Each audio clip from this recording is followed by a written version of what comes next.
Principal Center Radio is brought to you in part by the PBL Curriculum Developer Certification Program, which guides teachers through the 5 stages of designing a high-quality, project-based learning unit from the comfort of their own homes. If you want your students to work collaboratively and apply their creativity to solve real-world problems while mastering essential standards and learning targets, learn more at amybader.com/certification. Welcome to Principal Center Radio, helping you build capacity for instructional leadership. Here's your host, Director of the Principal Center, Dr. Justin Bader. Welcome everyone to Principal Center Radio. I'm your host, Justin Bader, and I'm honored to welcome back to the show Peter Dewitt.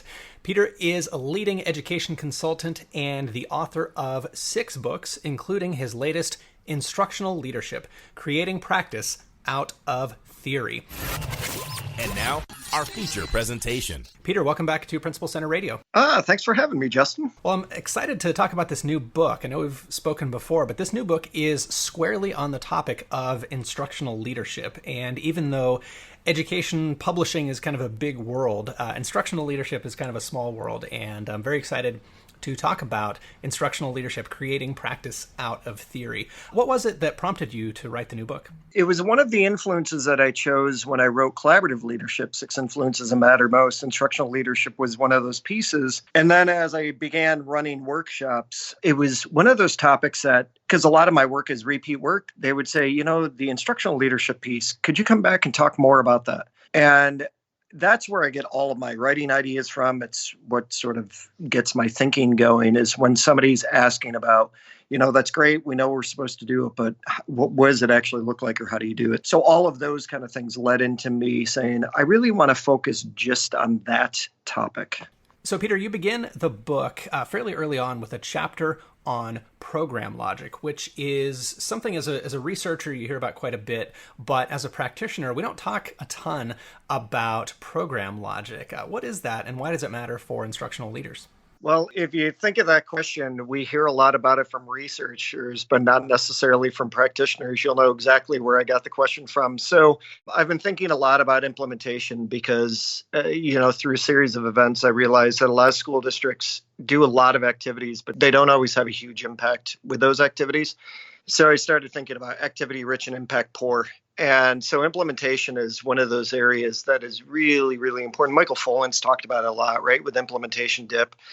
So when I was talking to John Hattie about it, John was really the one that, we were going back and forth about implementation.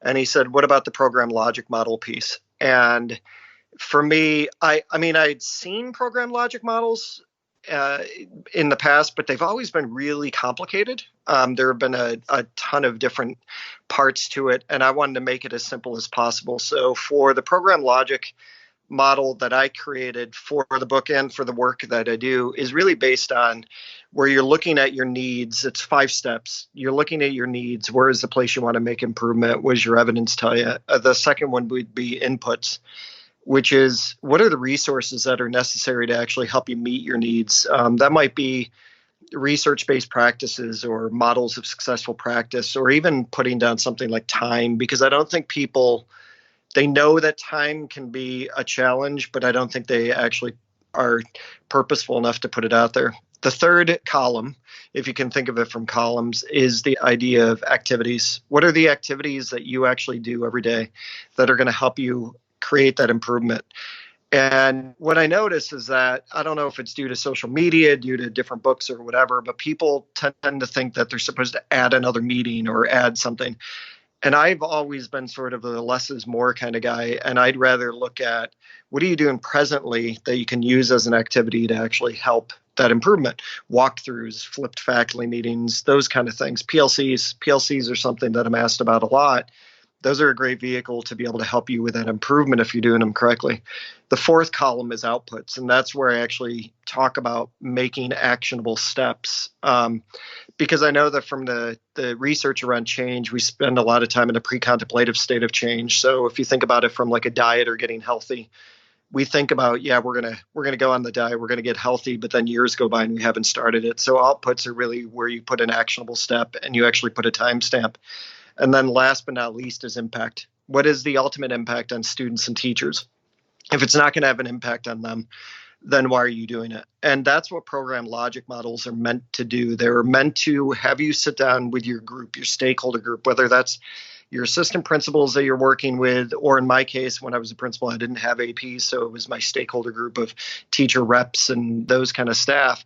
And it's about sitting down and going through, for me, the program logic model that I created being five steps to focus on what is the improvement we're looking for, what is that going to look like in action, and what ultimately will that have as an impact on students and teachers, and being purposeful about thinking about that. Too often we jump into an initiative without thinking about all of those steps that go along with it, and then they falter or they create chaos. Program logic models are meant to prevent that kind of stuff. Well, Peter, I love the simplicity and the clarity of that model, because I think we get the mistaken message in our profession that if we want to do great things for kids, then we need to do complicated things that sound fancy. And we sometimes end up with these flowcharts and these diagrams that have a lot of boxes with concepts written in them, connected by arrows to lots of other boxes, and all the arrows point to everything else.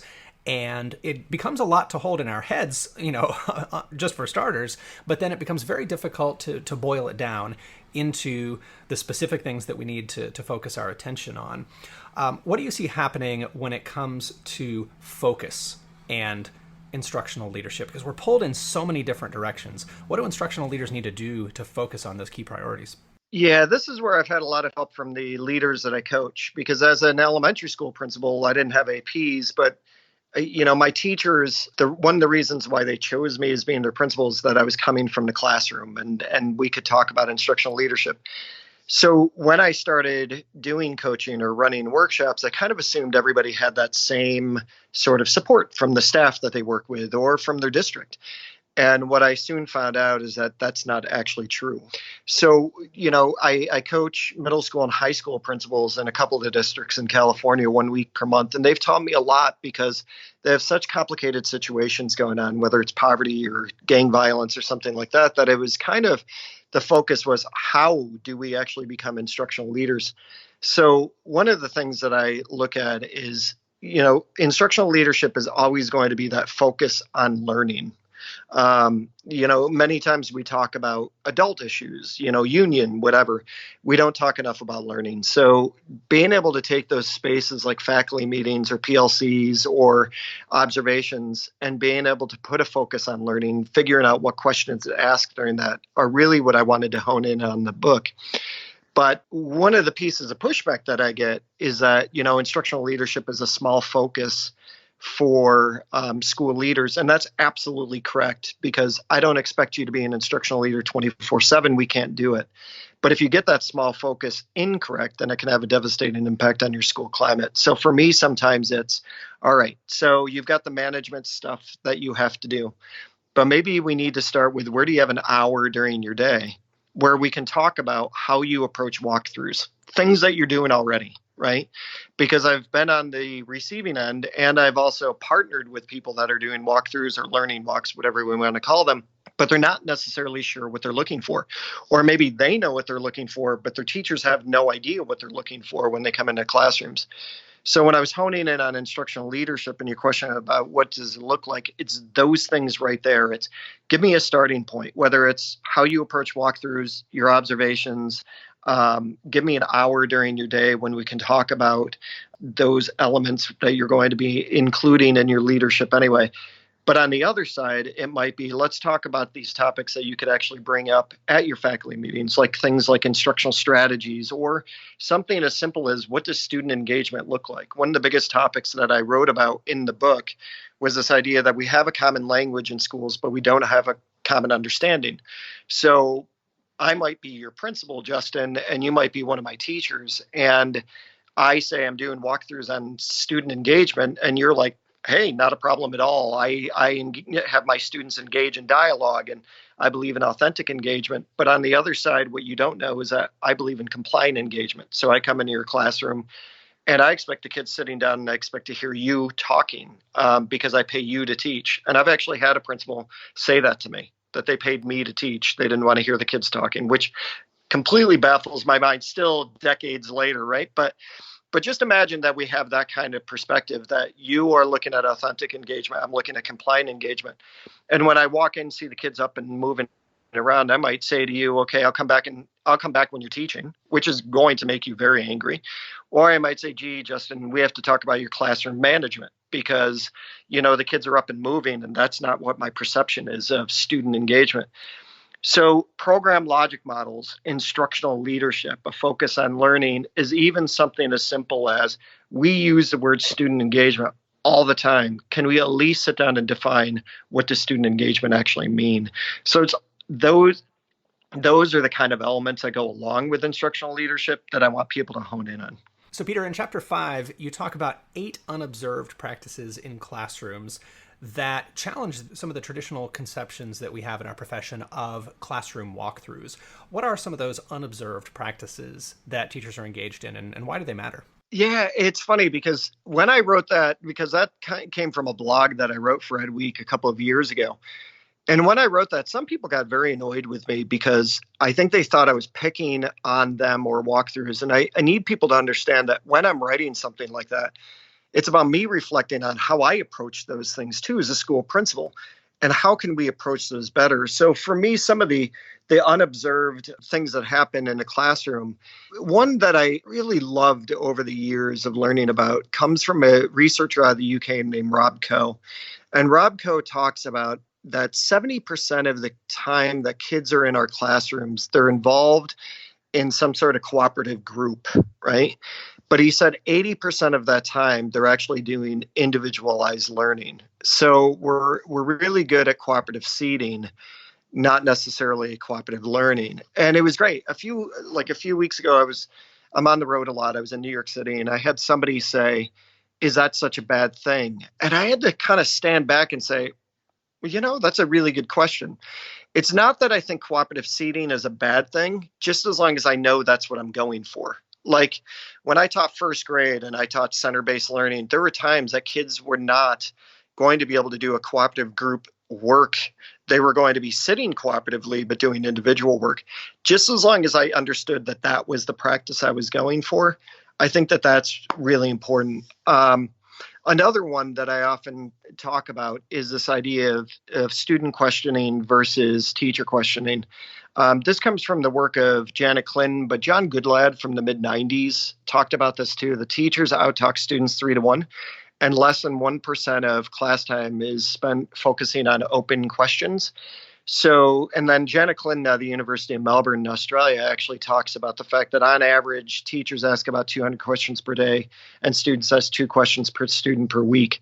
So one of those unobserved things that often happens in a classroom is that we need to be able to go in and really look to say, what does student questioning look like? Like, are we inspiring questions among students, or are we just waiting for them to answer ours? And I did that blog, and I focus on walkthroughs a lot because it's probably one of the main things that I'm asked to do when I'm coaching the leaders in California. All of them are saying, "Can we go do a walkthrough?" Which I love because I've been out of the school role, the building principal role, for 6 years now. So it gives me the opportunity to go into classrooms, and I love that. Like one thing I didn't add because that blog came out a few years ago, but I did add to the book about walkthroughs, is that we often have a walkthrough bias. And I'm talking about me too. Like, I'm not pointing fingers at people. When I walk into a first grade classroom, when I'm doing a walkthrough with some of the elementary principals I work with, I taught first grade for 7 out of 11 years. So instantly when I walk into that classroom, I start thinking, wow, this class doesn't look like my class looked when I was teaching. Right? Not that it was the greatest thing in the world, not that I was the greatest first grade teacher, but just because I spent so much time in that role and I have that mindset, it just clicks back. So it's even about understanding that we'll walk into classrooms, especially those content areas that we taught when we were a teacher, and we may have a walkthrough bias because the classroom doesn't look the way that we may have had our classroom look, or we may walk into a classroom expecting like the Pinterest classroom, all colorful, shiny, and pretty. And when it doesn't look like that, our bias is that, oh, this must not be as good of a classroom as other classrooms. So those are sort of those unobserved things that we have to think about when we're doing walkthroughs. I find, and I think I've picked on walkthroughs so much that people think that I must hate walkthroughs, and I don't. I think they're awesome. Like, I love going into classrooms. I love that principals want to go into classrooms. But if you're going to go into classrooms, you have a certain responsibility that you have to be able to live up to. And you have to have dialogue with the teacher and students about what those walkthroughs are really going to accomplish. Yeah, absolutely. And I like to think of it like an iceberg, right? That teacher practice has these visible things above the surface where, I can see what you're doing, I can see what the students are doing, I can hear what people are saying. But there are things happening beneath the surface. Like you said, sometimes it's not collaborative work, it's collaborative seating, and we have to kind of look deeper to see what's really going on there. And teachers appreciate that when we're willing to look deeper, right? And not just look at the surface.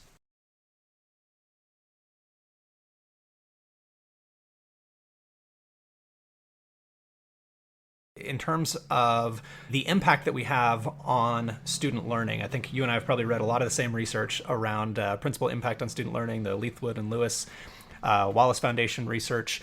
Why is it that teacher collective efficacy is so much of how we have an impact on student learning? So there's a lot of great research out there. Goddard, Hoy, and Hoy, Shannon Moran and Barr out of the College of William and Mary. Those are probably my favorite pieces to look at from a collective teacher efficacy standpoint. And what it is that, and it sounds so easy, let's put teachers together, let them co-construct a goal, and then start to figure out, let's brainstorm, instructional strategies or whatever that would work in the classroom. But what I find fascinating about collective teacher efficacy is that it's really so much more than that. It's about getting teachers together, but we know that adults can be tricky to work with. And you have these preconceived notions. I was just talking about biases. Those are things that go off as far as even with our students are concerned, right? There are teachers that have a negative or a deficit mindset when it comes to ELL populations or any marginalized populations. We look at poverty in multiple ways. So the reason why collective teacher efficacy is so powerful is because when that group of teachers come together, yes, they understand that maybe poverty has an impact, or maybe the background of the kid, or maybe the language can be a barrier. But despite that, we can come together and think about strategies we can use with them, and we can collect evidence to understand the impact on those. Collective teacher efficacy to me is so powerful, not only because of the fact that the research shows it has an impact, a positive impact on student learning, but collective teacher efficacy is powerful because it raises the confidence of everybody in that group, right? It creates a positive school climate because teachers are given the agency to come together and have this co-constructed goal and try out these strategies, but understand that maybe it's not going to work the first time around. The strategy is not going to work, but that's okay because we're going to come back together and say, gee, that didn't work for me. Did it work for you? And why did it work for you and not for me? And those conversations can be really powerful. And it means that we have to trust everybody around our group, which doesn't often happen. It means that we have to understand what it's like to be a part of a collective group. This is something Hattie has looked at when it comes to student collective efficacy. It's, do we understand actually how to be a part of a collective? And what makes this part so hard, but so rewarding, is that when we go into teaching, we often go into teaching because we love students or we love content, or a little bit of both. We don't go into teaching to work with other adults. So when we actually get put in this place where we're going to work as a collective and really be raw with each other and be trusting and really take the evidence and to say, where is that goal that we should start with, and come up with strategies and try those out. That can be a very powerful process. But it also means that just like in the program logic model, we have to also talk about what kind of impact are we looking for this to have on our students, because that's key to collective efficacy. Collective efficacy is different from collaboration because collaboration, we can get together and talk and have a really great conversation, but it doesn't necessarily mean it's going to have an impact on student learning. Collective teacher efficacy always has an impact on student learning because we go through all those things that I already mentioned, and we already talked about what is the impact we want to have. We're taking that purposeful way of looking at it, and therefore that's what we're looking for when we're collecting the evidence as well. And we're open to the fact that maybe some of our strategies aren't going to have an impact, but we want to come back and figure out, let's come back with a different strategy then that will have an impact, as opposed to just hoping for the best. Reminds me of the old saying, whether you think you can or you think you can't, you're right?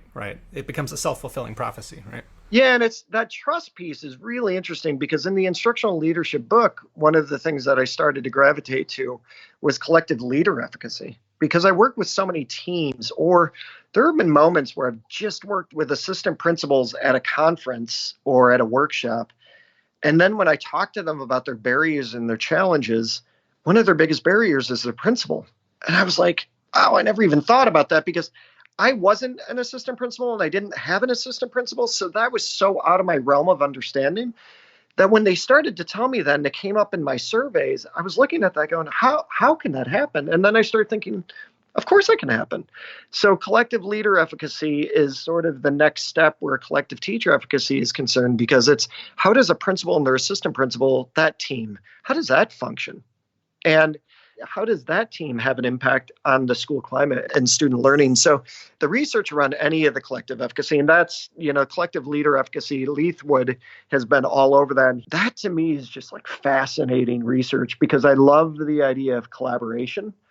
And my thing is, how can I be a part of helping collaboration become collective efficacy so it does have that impact? Let's talk about that situation. If we have, especially I'm thinking of an assistant principal who is committed to being an instructional leader, committed to getting into classrooms, and really building teachers' efficacy. What if the principal is the problem? What if the principal is not on board with instructional leadership, stays out of classrooms, is kind of a top-down, old school kind of leader? What can assistant principals do to start to change things? Yeah, I really had to think about that because the problem with that is that it's not just about that assistant principal in that time period. It's about what happens to that assistant principal after they go and they have their own building. Because if we don't prepare assistant principals to be instructional leaders, then they're going to be ill prepared when they become building leaders. And I'm very thankful for a strong group of assistant principals in Oklahoma that actually led me to looking at this. What they really have to do is they're responsible for different grade levels. If you're talking a high school, you might have I'm an assistant principal, but I'm in charge of freshmen or I'm in charge of sophomores. That's where you build that grassroots efforts to say, how can you work? Sure, you're not seeing it modeled from your principal, but it doesn't mean that you can't do it in your role. Meaning, how can you carve out some of your time where you can go into the classrooms of the teachers you are responsible for, whether that be walkthroughs or learning walks. The other way to look at that is just looking at the idea that if you've got a principal that is not doing any of that stuff and they're focusing on the management side, it might also be possible that the principal likes that the assistant principal is doing some of that because the assistant principal can actually maybe give information to the principal. I think everybody has a starting point. I always look for my entry point. So to your question, it's the idea of who am I directly responsible for?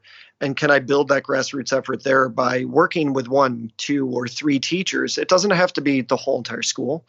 It's about where can you start so you can start to practice what that instructional leadership looks like. You can get awareness of what's going on in classrooms. You can start to focus on just your questions. Like when you go into classrooms, are you actually just watching a teacher or are you sitting down with students and asking them what they're learning?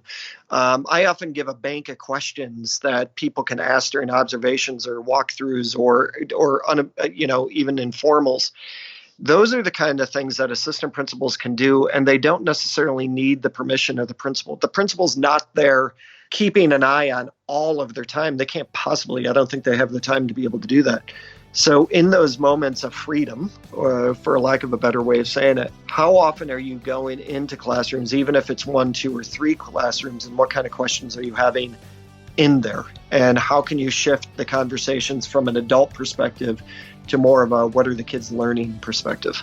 So the book is Instructional Leadership, Creating Practice Out of Theory.